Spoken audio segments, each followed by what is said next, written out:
क्या क्या बोलने का प्रयास कर, ठीक से बोलो। क्या क्या बोलने का प्रयास कर रहे हो, ठीक से बोलो।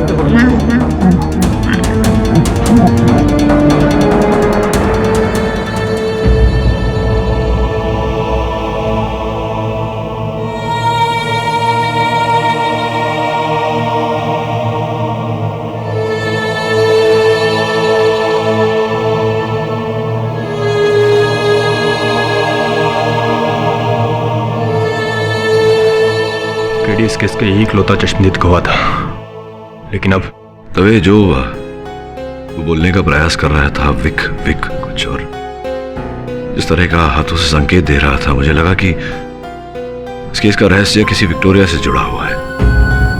प्रश्न ये उठता है कि कौन सा विक्टोरिया, किसका विक्टोरिया। लेकिन केडी, सिर्फ एक शब्द विक्टोरिया से और हाथ के इशारे से मुझे तो कुछ समझ में नहीं आ रहा। हो सकता है तुम्हें समझ में आ रहा हो।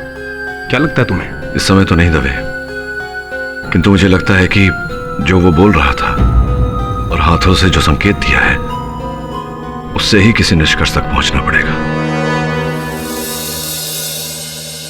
मृत्यु के समय चंदन ने अपने हाथों से जो संकेत दिया, उसे विक्टोरिया शब्द के साथ मिलाया जाए तो क्या अर्थ निकलता है? सर, इस तरह तो हम दुआ के लिए हाथ उठाते हैं।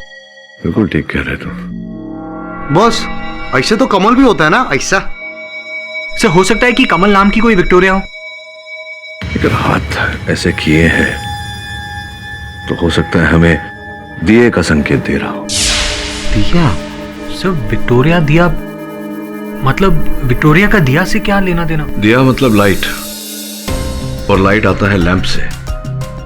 हो सकता है मरते समय चंदन हमें यह संकेत दे रहा हो कि इस हत्या से विक्टोरिया का कोई लैंप जुड़ा हुआ है, और किसी एंटीक शॉप में विक्टोरिया के लाइट का मिलना संभव नहीं है।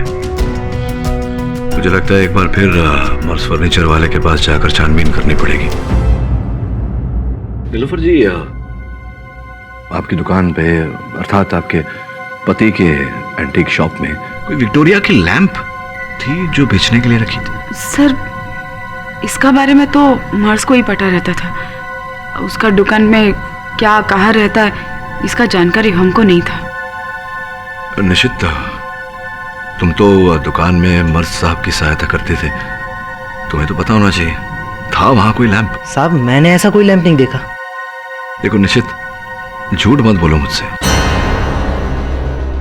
क्योंकि मैं जानता हूं तुमने चंदन को वो लैंप बेचा था। चंदन ने मरने से पहले मुझे बताया था, जिसका अर्थ यह होता है कि मर्स साहब की हत्या के साथ तुम्हारा कुछ लेना देना है। साहब, जो लैंप लेके गया, मेरे को नहीं मालूम वो कौन था। साहब, उसने आपसे ऐसा क्यों बोला, मुझे नहीं पता। साहब, घबराओ मत, मैंने तो यूं ही कह दिया था।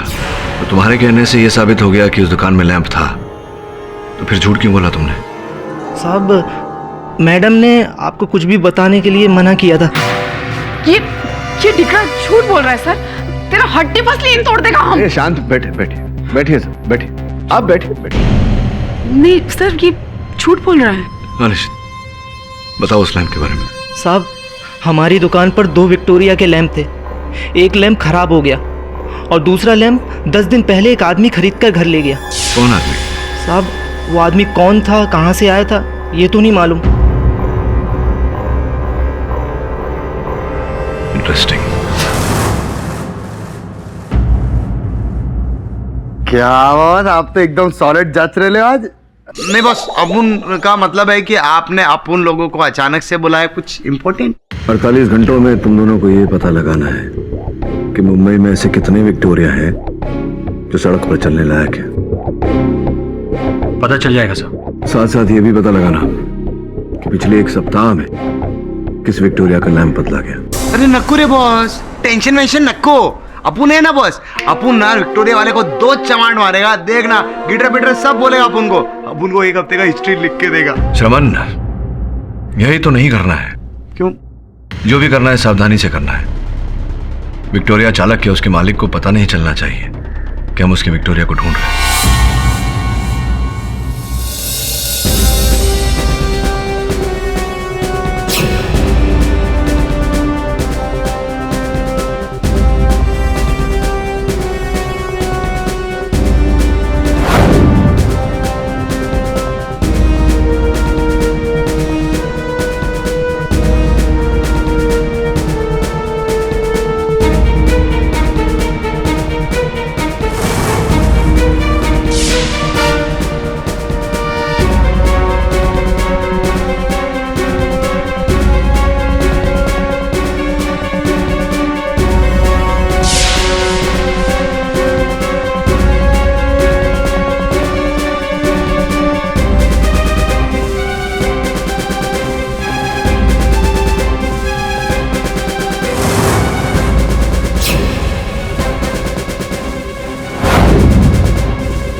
अच्छा, बहुत अच्छी कंडीशन में है आपकी विक्टोरिया। इसकी लाइट यानी कि लैंप वो भी बदलना होता होगा ना आपको?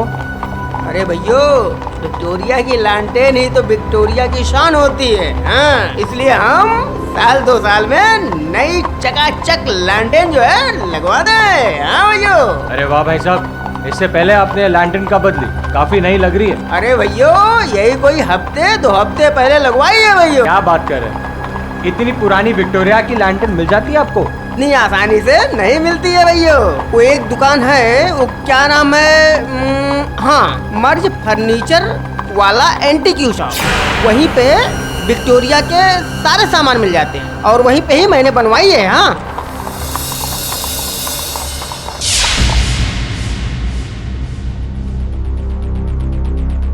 केडी सर, मिल गया वो आदमी जिसने 1 हफ्ते पहले मर्ज फर्नीचर वाला से विक्टोरिया का लैंप लिया था। उसका नाम प्रेमचंद है। तो अच्छे समाचार है फिर। और क्या पता लगा प्रेमचंद के बारे में? वो नानाबाई चौक की गली नंबर 2 में रहता है। Very good. अब एक काम करना, तुम दोनों उस लैम्प को खोल कर देखो, उसमें क्या है। कुछ मिलता है, कोई संकेत मिलता है तो मुझे बताओ। लेकिन सुन, सावधानी से करना। प्रेमचंद को इस बात का पता नहीं चलना चाहिए। आप चिंता मत कीजिए सर, समझिए कि काम हो गया।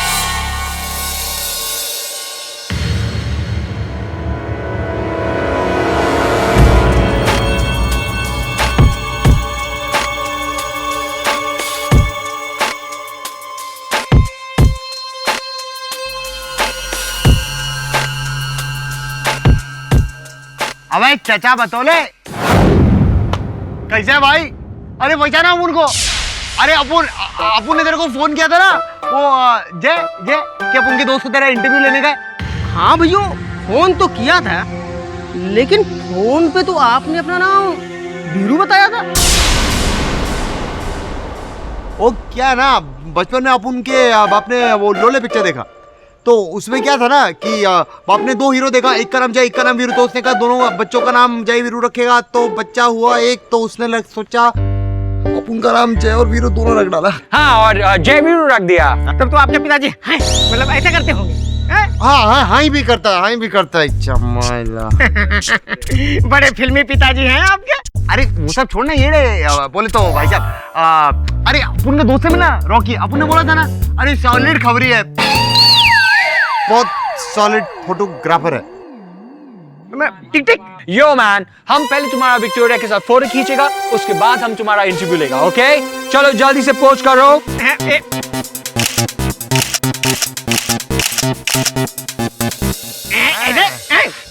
वेरी गुड, तुम बहुत अच्छा पोज करता है मेरी विक्टोरिया के साथ। वेरी नाइस, हो गया फोटो। सामने से जल्दी से लेकर जाओ, वरना काम नहीं होगा। ओ चचा सुन, बहुत हो गया। अब अपना अंदर जाते हैं, कुछ नया कपड़ा वपड़ा पहन के नया फोटो। ड्रेस चेंज करो जल्दी से। चलना विक्टोरिया,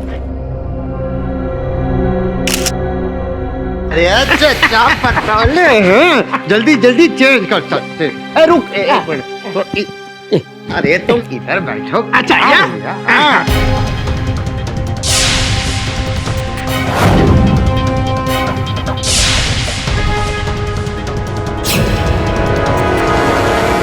अब एक सवाल पूछे हैं, सॉलिड हैं। तू कितने साल से विक्टोरिया चला रहा है? बीते 30 सालों से विक्टोरिया चला रहा हूँ मैं। हाँ भैयो।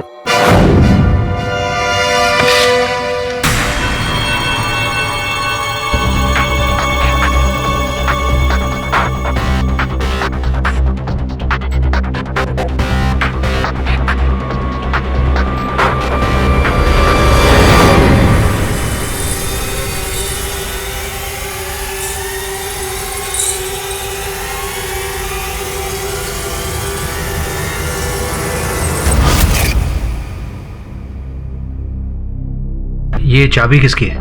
पता नहीं, देखकर ऐसा लगता है कि संभवतः किसी तिजोरी की चाबी हो। तिजोरी बोले तो कैश, बोले तो दौलत। अरे वाह बॉस, अप्पू ने क्या सॉल्व किया। किसी ने मर्द फर्नीचर वाले को ये दौलत के लिए टपकाया रहेगा। हाँ बॉस, हाँ इसकी संभावना तो है। पूरे विश्वास के साथ मैं कह सकता हूँ कि फर्नीचर वाला इस चाबी के बारे में जानता नहीं था, नहीं तो वो लैंप नहीं बेचता। अब हमें ये खोजना आवश्यक है कि इसकी तिजोरी या इसका कबर्ड कहाँ है? उसे खोलने से ही पता चलेगा कि मामला क्या है। कम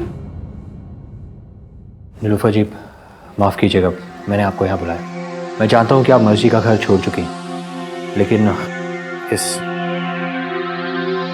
चाबी के ताले को ढूंढना बहुत ज़रूरी है। नो प्रॉब्लम, हम ट्राई करते हैं। Thank you.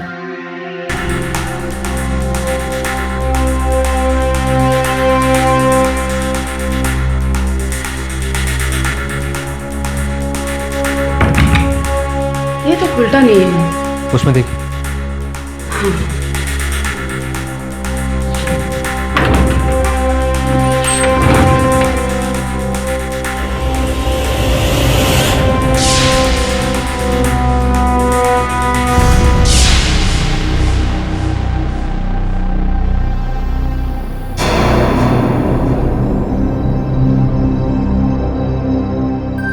શું પેપર છે?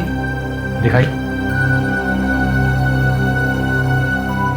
ये तो बिल है, किसी श्री फिरदौस फर्नीचर वाला ने बनवाई है। ये श्री फिरदौस फर्नीचर वाला कौन है? वो हमारा फादर इन लॉ, बोले तो मर्स का डैडी, पर वो अभी ये दुनिया में नहीं है। ये फिल्म में लिखा क्या है पण?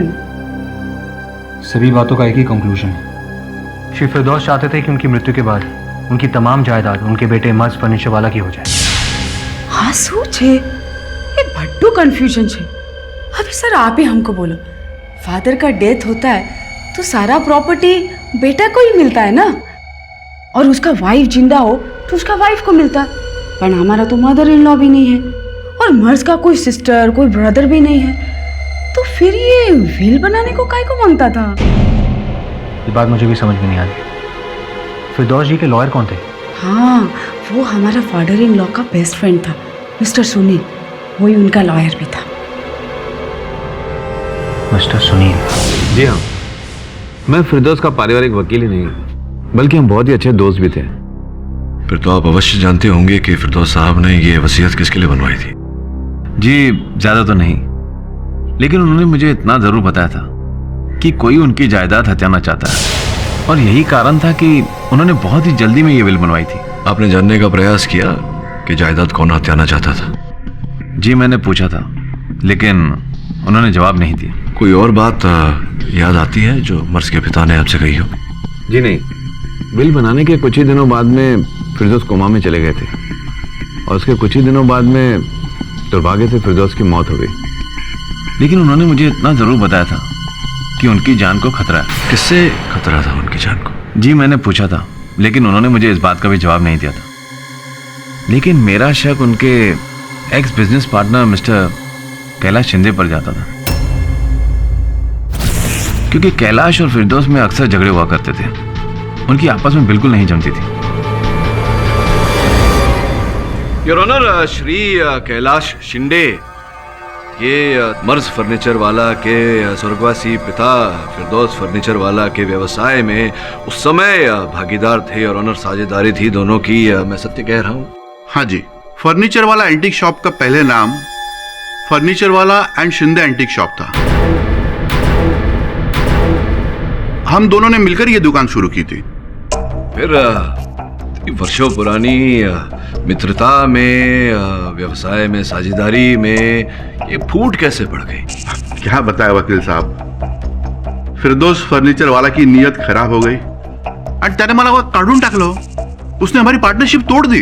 ऐसा करने से तो आपके मन को बहुत ठेस पहुंची होगी, और उसी का बदला लेने के लिए आपने वर्षों पश्चात दुकान को ही जला दिया। क्या बोल रहे हैं वकील साहब? नहीं समझ में आया ना? मुझे भी नहीं समझ में आया। पाठक साहब की ये खासियत है, अक्सर ऐसी बातें करते हैं जो हमें समझ में ना आए लेकिन बाद में समझा देते हैं। सर प्लीज समझाइए ना, ये केस चल रहा है मरहूम मर्स साहब की हत्या का। अब मर्स साहब के पिताजी की किसके साथ पार्टनरशिप थी, कैसे टूटी, वो सब डिस्कशन क्यों कर रहे हैं आप सर? प्लीज बताइए। योर ऑनर, मैं केवल इतना प्रमाणित करने का प्रयास कर रहा था कि इनके साथ बुरा किया तो संभवतः इनके पास उद्देश्य था उस दुकान को जलाने का। योर ऑनर, आपकी अनुमति हो तो इस समय मैं दुकान के नौकर निशित को कटघरे में बुलाना चाहूंगा। अनुमति है तो निशित, जिस समय फिरदौस फर्नीचर वाला जी और कैलाश शिंदे साहब के बीच ये साझेदारी थी, भागीदार थे दोनों, क्या तब से तुम इस दुकान में काम कर रहे हो? जी हाँ। तो छोटे रहे होंगे तुम तो, पर बातें तो याद होंगी सब। कुछ हुआ था दोनों के बीच, क्या हुआ था कृपया बताओ। मेरे को अच्छी तरह से याद है, कैलाश साहब फिरदौस साहब से बहुत बुरी तरह से बात कर रहे थे। ए हलकट, एहसान फरामोश, धोखेबाज! ये दुकान को बनाने के लिए मैंने तुझे लाखों रुपए दिए थे, लाखों रुपए। अब तुम दोनों बाप बेटे मिलकर मुझे इस दुकान से निकालना चाहते हो? नहीं नहीं कैलाश दिकरा, गलत फहमी में मत रहो। ऐसा कुछ हमको करने का नहीं है। हाँ, तुमने रुपया दिया था लेकिन ऐसा नहीं किया था। हाँ? अरे बिजनेस डील था दिकरा, वो डील के मुताबिक टाइम टू टाइम हम तुमको पैसा लौटाया कि नहीं लौटाया ना, और अभी प्रिंसिपल अमाउंट लौटाना चाहता है। उसमें प्रॉब्लम क्या है तुमको? फिरदौस, अरे क्या बोलते है, क्या तू तुला करता है क्या? अरे वो टाइम की लागत का आज के टाइम में 2 करोड़ की कीमत नहीं है। वो तेरा बात सच्चा है कैलाश दिख रहा, लेकिन अभी उसमें हम लोग क्या कर सकता है? हाँ देखो, अपना एक पूरा लीगल पार्टनरशिप डीड था, उसमें बहुत क्लियरली लिखा था कि जब भी अपना पार्टनरशिप डिसॉल्व होएगा तो दुकान हमारा लोग का शहर में आएगा, और तुमने जितना पैसा वो टाइम पे लगाया था ना, वो हम तुमको वापस दे देगा। वो हम ले रहा है ना। अरे धोखाधड़ी की है तुम दोनों ने मेरे साथ, धोखाधड़ी। जब तक मेरा हक मुझे नहीं मिलता ना, तुम दोनों को मैं छोड़ने वाला नहीं हूँ। और तुम दोनों ने अगर मेरा हक मुझे नहीं दिया तो जिस प्यार से इस दुकान को मैंने सजाया है ना, उसी नफरत से इस दुकान को खलास कर डालूंगा, बर्बाद कर डालूंगा, जला डालूंगा। अरे वाट लाऊं टाके तुमच्या दोघांची भी, तुम्ही बघत रहा, फक्त बघत रहा। अब शिंदे साहब इस विषय में कुछ बोलना चाहते हैं? जी, माना कि मैंने ये सारी बातें कही थी क्योंकि उस दिन मैं बहुत गुस्से में था सर, लेकिन इसका मतलब ये तो नहीं कि मैंने वो दुकान को जला डाला। करेक्ट बोल रहे हैं आप। और अगर आपने आग लगाई तो मैं ये कहूंगा कि आप रियल लाइफ में एकदम स्लो मोशन में काम करते हैं।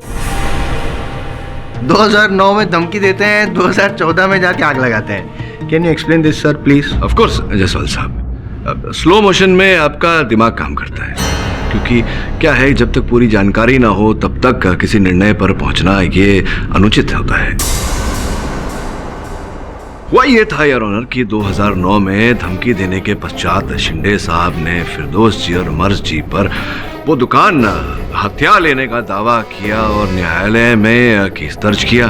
और जिस दिन आग लगी उसके एक दिन पूर्व न्यायालय ने अपना निर्णय सुनाया था, जो शिंदे साहब के विरुद्ध था। और उसी तहश में आकर इन्होंने दुकान जला दी। What's not to understand mister Jaiswal? I don't understand, क्योंकि आप तर्क लगा रहे हैं, एकदम ही ऐसे निर्णय पे फप करके पहुंच गए आप। एक बार फिर से बताइए, कैसे किस प्रकार से पहुंचा मैं? ठप करके नहीं जायसवाल साहब, ठप करके निर्णय पर आप पहुंचना चाहते हैं, इसलिए हर बार आप ठप हो जाते हैं। जो कार्य आपसे नहीं होते हम उसे करने का प्रयास करते हैं और एक सीमा तक सफल भी रहते हैं। उदाहरण के रूप में योर ऑनर, जिस सीसीटीवी फुटेज को जायसवाल साहब कह रहे थे कि पूरी तरह से नष्ट हो गया, वो पूरी तरह से नष्ट नहीं हुआ था योर ऑनर, उसके कुछ अंश बचे थे। एक चित्र उसमें से हमने प्राप्त किया योर ऑनर, तो पता चला कि घटना स्थल पर घटना के समय चंदन नामक एक व्यक्ति वहां उपस्थित था। आप तो जानते ही होंगे चंदन को। नहीं, उत्तर मत दीजिए, मैं आता हूं वापस।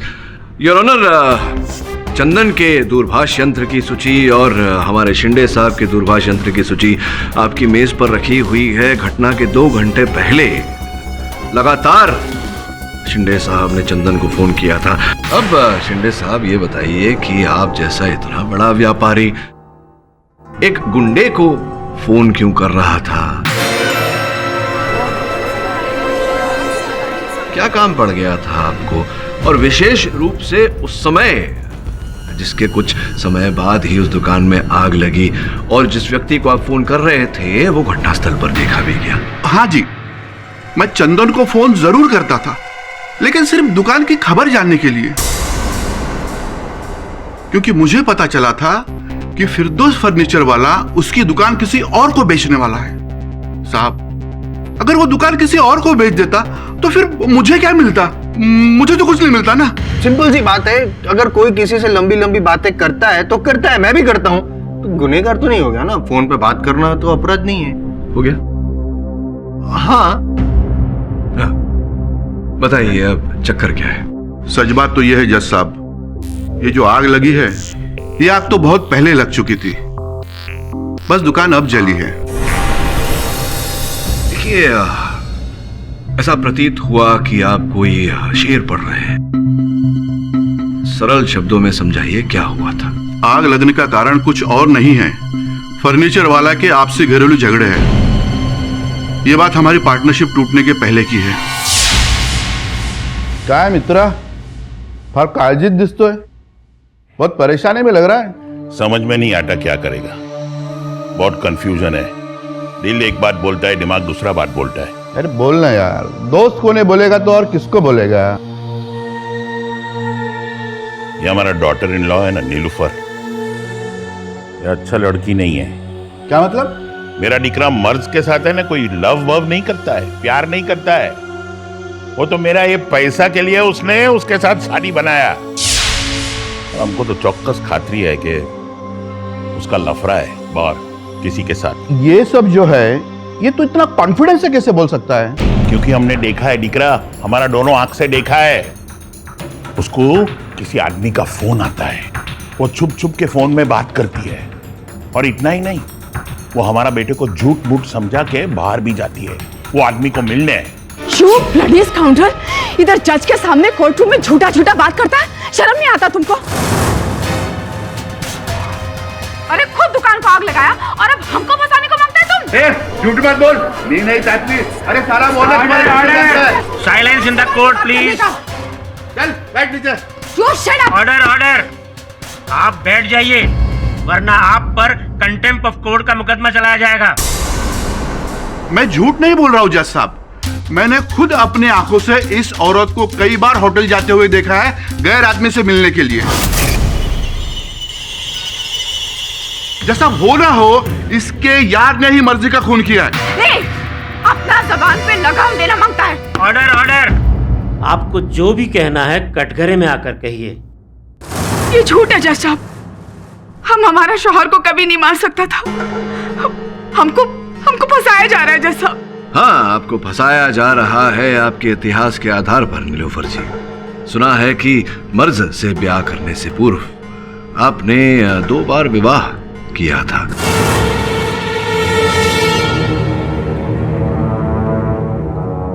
और उन दोनों पतियों की मृत्यु कुछ रहस्यमय रीत से हुई थी। हद हो गई योर ऑनर, किसी औरत की पुरानी बातों को खुरेदना इस अदालत के लिए शर्मसार बात है।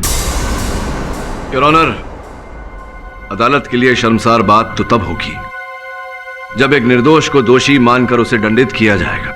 इसीलिए योर ऑनर, मैं आपसे निवेदन करता हूं कि कृपया आप प्रोसिक्यूटर साहब को कहें कि बार बार बीच में न टोके, ताकि मैं प्रश्नोत्तर करके इस केस की जांच कर सकूं। Objection over ruled. हाँ नीलूफर जी, बताइए, कैलाश जी ने जो आप पर यह आरोप लगाया है, उस विषय में क्या बोलना चाहेंगी आप? वो दिन हम उस छोकरा को मिलने को नहीं गया, लेकिन वो कंटिन्यू हमको फोन करता रहता था। अरे हम तुमको जानता नहीं है, पहचानता नहीं है, हम तुमको क्यों मिलेगा? हेलो मैम, मेरा नाम साइरस बाटली वाला है, मुझे आपसे मिलना है। जो बताने का इधर ही फोन पे बताओ। फोन पर बताने वाली बात होती तो मिलने की जिद नहीं करता। बात आपके फायदे की है। आज शाम होटल में आपका वेट करूंगा। एक मिनट, हमको बोलता था कि उसको कुछ ऐसा चीज मालूम है जो अगर हमको पता चल जाए तो हमारा आपका लाइफ चेंज हो जाएगा।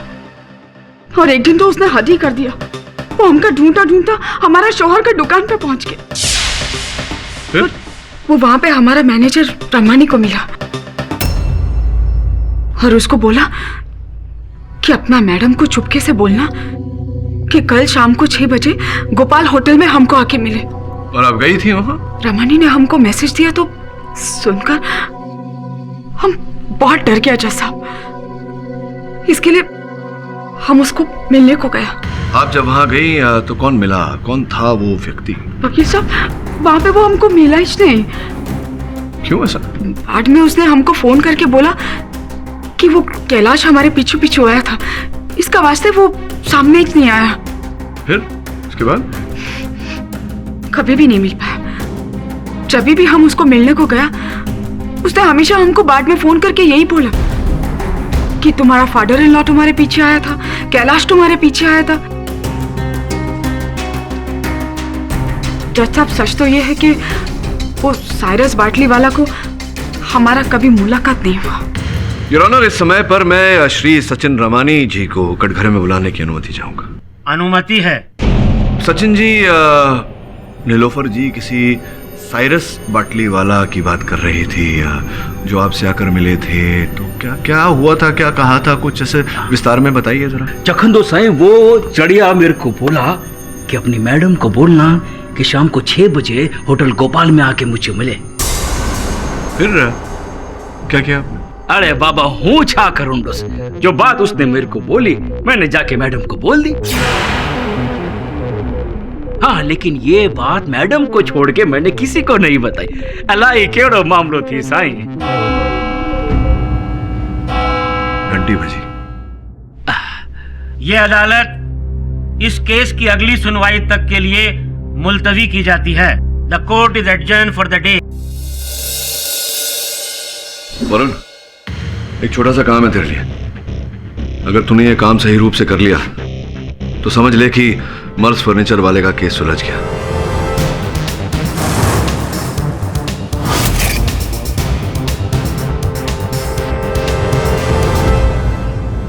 कार्यवाही शुरू की जाए। योर ऑनर, इस मुकदमे की कार्यवाही आगे बढ़ाने के लिए मैं सचिन रमानी जी को एक बार कटघरे में बुलाना चाहूंगा। क्यों? मतलब अब आप सचिन जी को बुला के उनसे भी कुछ सवाल पूछना चाहते हैं? योर ऑनर, क्या हो रहा है? सवाल पे सवाल, तारीख पे तारीख। ये पाठक साहब कभी किसी की पर्सनल लाइफ में चले जाते हैं, कभी विक्टोरिया में ऐसे घूमने चले जाते हैं, कभी विक्टोरिया की लैंप की मदद से केस पे रोशनी डालना चाहते हैं। मुझे तो लगता है केडी पाठक साहब यही चाहते हैं कि केस खत्म ही ना हो, लंबा लंबा चलता रहे और बस शक्मंद आते रहे, गवाह आते रहे। गोल गोल गोल कंफ्यूज हो गया हूं मैं कि आखिर ये केस चल किस पे रहा था, क्या केस है? आई एम सॉरी टू से मिस्टर केडी पाठक, लेकिन आप इस केस की जड़ तक नहीं पहुंच पा रहे। देखिए, आपके पास इस केस से मुताल्लिक कोई पुख्ता सबूत हो तो अपनी बहस जारी रखिए, वरना इतनी दलीलें सुनने के बाद ये अदालत इस केस का फैसला सुनाने पर मजबूर हो जाएगी। योर ऑनर, ये केस जितना सुलझा हुआ लग रहा है उतना ही उलझा हुआ है। इसी कारण से इस केस की जड़ तक पहुंचने में जरा कठिनाई हो रही है। कठिनाई तो होगी ही जब आई.एम. जायसवाल आपके सामने है पाठक साहब। खैर, आप तय तक पहुंच चुके हैं या और कोई तरीका या तारीख चाहिए आपको? योर ऑनर, मैं अदालत को विश्वास दिलाता हूं कि अगर मुझे एक बार सचिन रमानी जी को कटघरे में बुलाने की अनुमति दी जाए, मैं असल हत्यारे को इस अदालत के सामने प्रस्तुत कर दूंगा।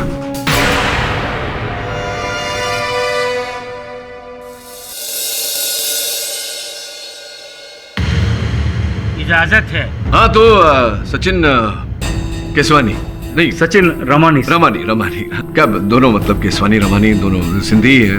अरे हाँ बाबा, माँ सिंधी छू। बड़े अच्छे लोग होते हैं इस जाति के। आपके दादाजी कहाँ, यहीं कहाँ सिंध में पैदा हुए? कहाँ पैदा? साईं, इधर ही मुंबई में पैदा। अच्छा। और बड़े जलसे से मनाते हैं आप लोग अपना वो नववर्ष दिवस। कब होता है? याद था मुझे, नववर्ष दिवस। अरे बाबा, बात ये है ना कि हम तो कोई त्योहार को मानता ही नहीं है। ये भी ठीक है, आवश्यक नहीं है कि हर त्योहार को माना जाए।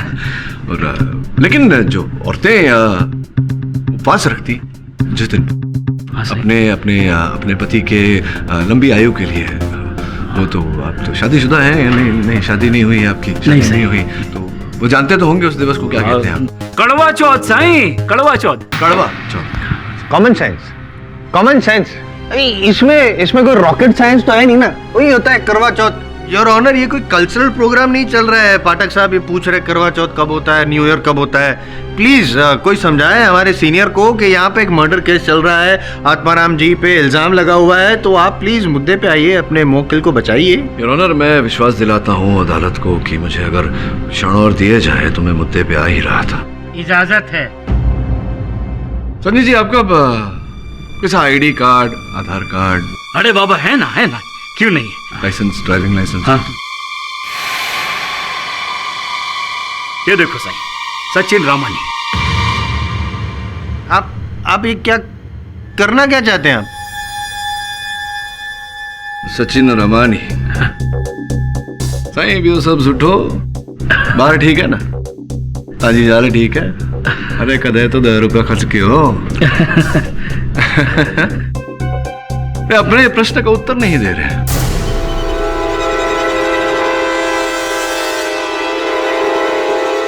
मैंने आपसे एक प्रश्न पूछा, हाँ। उत्तर नहीं दे रहे आप। सिंधी बोल रहा हूं मैं। आप सिंधी हैं? साईं समझे आप मैं क्या बोला? अरे बाबा मां सिंधी छू मां। नहीं समझे आप, नहीं समझे। मैं सिंधी बोला लेकिन आप सिंधी नहीं समझे। आप सिंधी होकर सिंधी नहीं समझे, इसका ये अर्थ होता है कि आप सिंधी हैं ही नहीं।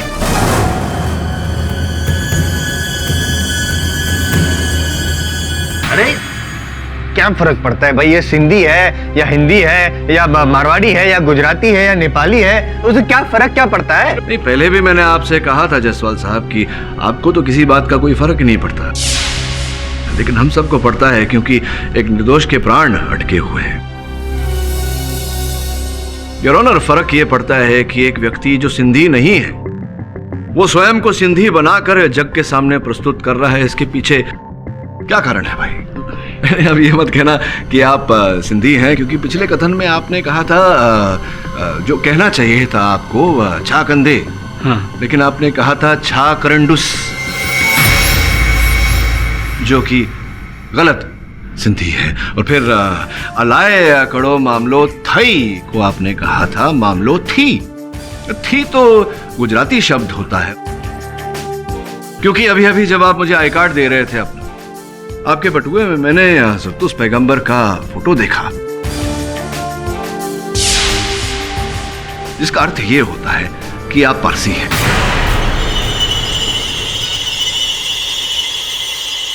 आप पारसी हैं, लेकिन आप अपने आप को सिंधी बनाकर जग के सामने प्रस्तुत कर रहे हैं। कोई व्यक्ति क्यों ऐसा करेगा? आप पारसी है कहीं ऐसा तो नहीं कि आपका रिश्ता कहीं ना कहीं, आपका संबंध कहीं ना कहीं जुड़ा हो मर्ज फर्नीचर वाले से?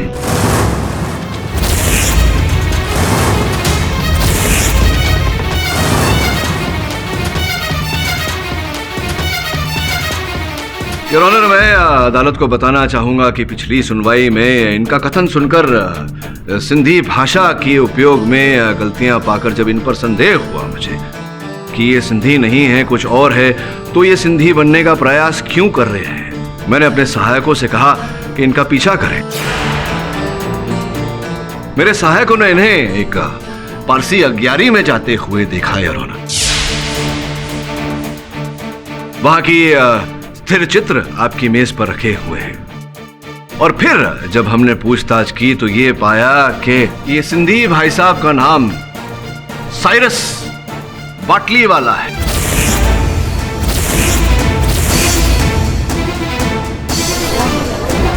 ऑर्डर ऑर्डर, कोर्ट का डेकोरम मेंटेन रखा जाए। हाँ मैं ही हूँ साइरस बाटली वाला।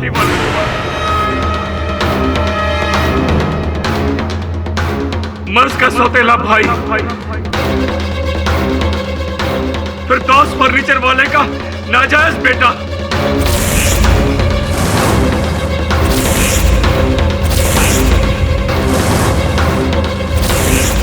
ये फिरदौस फर्नीचर वाला 30 बरस पहले मेरा मम्मी को धोखा दिया मिलोन, उसको छोड़ के चला गया।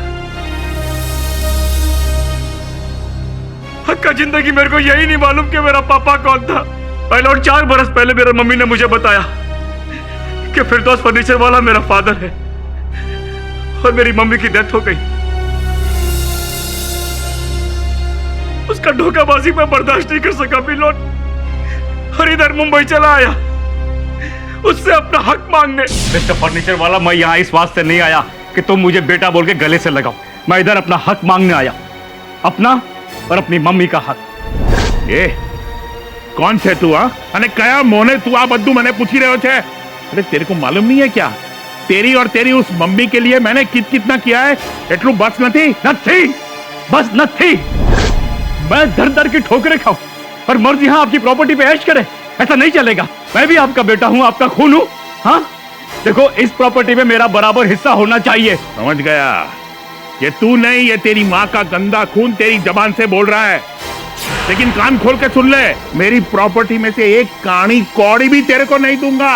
मेरा पूरा जायदाद मेरा इकलौता बेटा मर्जी को ही मिलेगा। हाँ। अरे ऐसे कैसे जाएगा मर्ज को?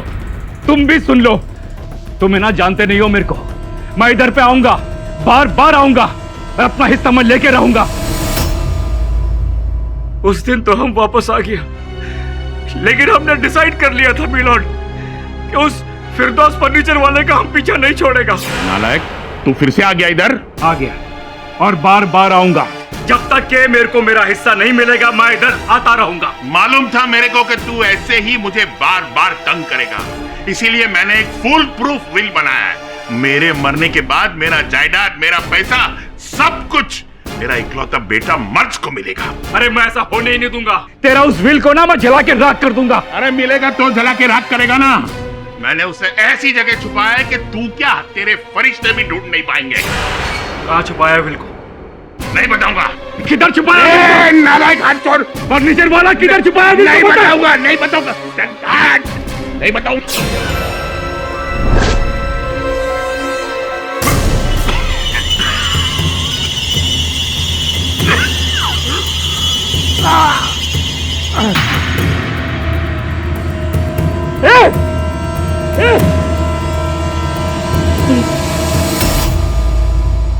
और उसके बाद हमारे धोखेबाज पापा की डेथ हो गई। वो विल का राज ही रह गया माय लॉर्ड। लेकिन तब तक कि हम जान चुका था माय लॉर्ड कि मर्ज को उस विल के बारे में अभी तक कुछ नहीं पता है।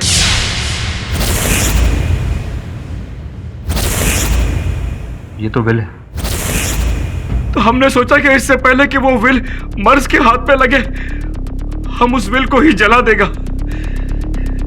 इसीलिए हमने मर्ज की दुकान में नौकरी की। अपना नाम हमने सचिन रमानी रख लिया ताकि किसी को हम पे शक नहीं हो। हम मर्ज के करीब आ गया, हमने उसका कॉन्फिडेंस जीता और फिर विल को ढूंढना शुरू कर दिया।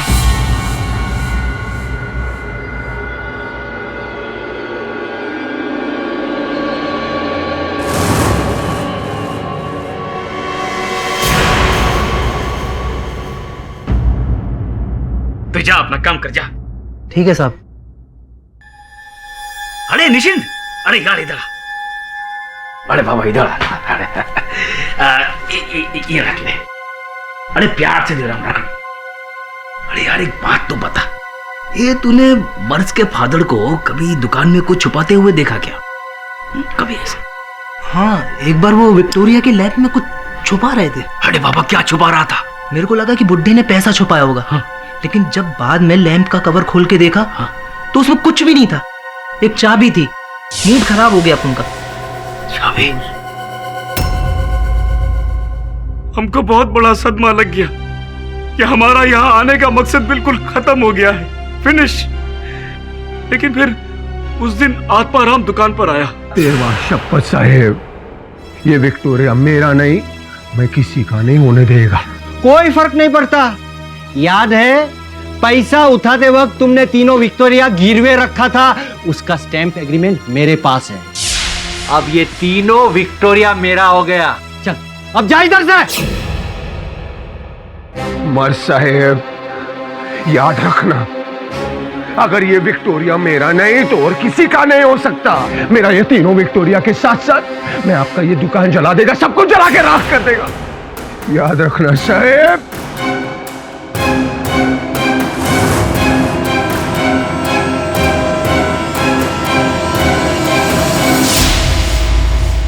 मर्ज फर्नीचर वाला से बदला लेने के लिए हमने एक प्लान बनाया। देख यार, तेरे से मेरे को एक काम है। क्या काम साहब? ये 50,000 है, 50,000। किस लिए साहब? अरे तेरे लिए। रख ले रख ले रख ले। आप इतने मेहरबान काय के लिए हो रहे? तेरे को मेरा एक काम करना है। कौन सा काम? मर्ज फर्नीचर वाले की दुकान में तेरे को आग लगानी है। क्या बात कर रहे हो साहब? दुकान को आग लगानी है? तेरे को और पैसे चाहिए, मैं और पैसे देगा। लेकिन साहब क्यों लगानी है आग? अरे लंबी कहानी है। अरे जिस वास्ते मैं इस दुकान में आया था ना, वो चीज इस दुकान में है ही नहीं, तो मेरे लिए उस दुकान का कोई मोल नहीं है। चंदन तू ना उस दुकान में आग लगा दे। ठीक है साहब, आपका काम हो जाएगा।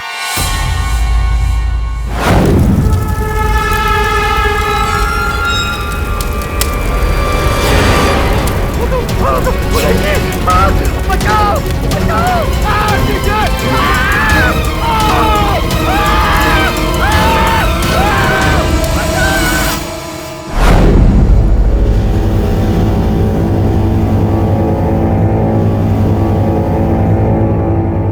उसके बाद वो चंदन हमारे लिए खतरा बनने लगा था, क्योंकि ये केडी साहब उस तक पहुंच गया था।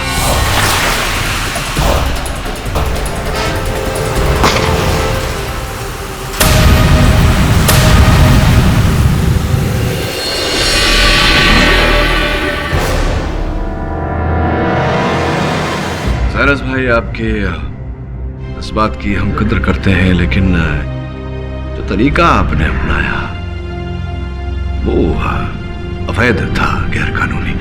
ये आई कार्ड रख लीजिए, जेल से बाहर निकलने के बाद में आप अपने नाम का बनवा लीजिएगा। तो डिफेंस रेस्ट। तमाम गवाहों की गवाही और सबूतों को मद्देनजर रखते हुए ये अदालत इस नतीजे पर पहुंची है कि सचिन रमानी उस साइरस बाटली वाला ही मर्ज फर्नीचर वाला की मौत के जिम्मेदार हैं।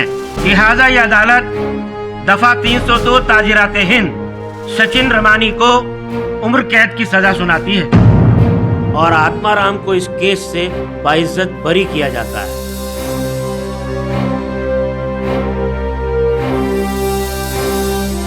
The case is closed. अरे साहब, कुछ ना कुछ तो बोलेंगे, बोलिए। वैसे मैंने सिंधी भाषा की तैयारी नहीं की थी, इसलिए केस हार गया। वैसे आपको कह दूं कि जीत के हारने वाले कोई बाजीगर कहते हैं। नहीं नहीं नहीं नहीं नहीं, हार के जीतने वाले को बाजीगर कहते हैं। क्या जायसवाल, 3 महीने में कम से कम कहावत तो ठीक से बोलना सीख लिया होता। क्या आदमी है यार। और भी दिलचस्प कहानी देखने के लिए हमारे चैनल को सब्सक्राइब करें और बेल आइकॉन दबाना न भूलें।